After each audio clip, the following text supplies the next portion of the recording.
അപ്പോൾ കരുനാഗപ്പള്ളി മണ്ഡലമാണ് നമ്മൾ അനലൈസ് ചെയ്യുന്നത്. കരുനാഗപ്പള്ളി മുനിസിപ്പാലിറ്റിയും 6 പഞ്ചായത്തോടെ, അപ്പോൾ ടോട്ടൽ 7 ലോക്കൽ ബോഡി ഉള്ളതാണ് കരുനാഗപ്പള്ളി മണ്ഡലം.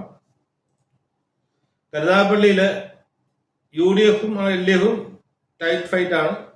66,511 വോട്ടിന് UDF ഫ്രണ്ടിലാണ്. 62,000 വോട്ടാണ് LDFിനുള്ളത്. BJPക്ക് നല്ല പ്രസൻസ് ഉണ്ട്. 20% വോട്ട്, 19.8% വോട്ടുണ്ട്. 34,000 വോട്ട് BJPക്ക് ഉണ്ട്. അതേഴ്സിന് ഒരു 10,000 വോട്ട്, 9,000 വോട്ട് അവിടെ കിടപ്പുണ്ട്. മെമ്പർമാർ നോക്കുകയാണെങ്കിൽ മെമ്പർമാർ UDFിനാണ് കൂടുതൽ, 71 പേരുണ്ട്.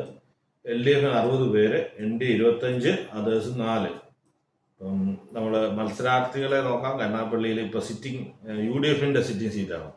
അത് കഴിഞ്ഞ തവണ ഒരു LDF അനുകൂല തരംഗം ഉണ്ടായിട്ടും UDF LDF 2016 CPIയുടെ R രാമചന്ദ്രനെ തോൽപ്പിച്ച് ആണ് കോൺഗ്രസിന്റെ CR മഹേഷ് ഫ്രണ്ടിലെത്തിയത്. അന്നത് 54%, 94,000 വോട്ട്, 1 ലക്ഷം വോട്ട് അടുത്താണ് പിടിച്ചത്.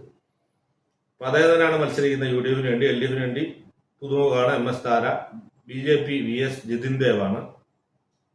ഇപ്പോൾ കൊല്ലം ജില്ലയിൽ നോക്കുകയാണെങ്കിൽ ഇപ്പോൾ ഉള്ള വോട്ട് LDF വോട്ട് കുറച്ച് കുറയും. ഭരണവിരുദ്ധത കാരണം അസംബ്ലി വരുമ്പോൾ കുറയും.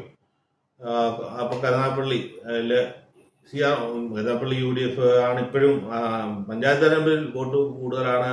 കൂടുതൽ മെമ്പർമാർ UDFിനാണ്. അതേപോലെ സിറ്റിംഗ് MLA CR മഹേഷ് നല്ലൊരു ഇമേജ് ഉള്ള ആളാണ്.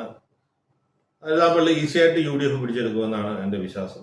കരുനാഗപ്പള്ളിയിൽ ഒരു 5,000 വോട്ടിന് നല്ലൊരു മാർജിനിൽ തന്നെ UDF ജയിക്കും. LDFിൻ്റെ വോട്ട് നല്ല കുറവ് വരും. NDA ചിലപ്പോൾ ഈവൻ ജിതിൻ ദേവ് നല്ല സ്ഥാനാർത്ഥിയായിട്ടിരിക്കുന്നത്. MS താര എത്രത്തോളം പ്രഗത്ഭയാണെന്ന് അറിയില്ല. അങ്ങനെയാണെങ്കിൽ NDAയുടെ സ്ഥാനാർത്ഥി മികവ് കൊണ്ട് NDA രണ്ടാമത്തെ ആളുടെ സാധ്യതയുണ്ട്. എന്തായാലും ഫസ്റ്റ് UDFിന് തന്നെയാണ് ഞാൻ ബെറ്റ് ചെയ്യുന്നത്.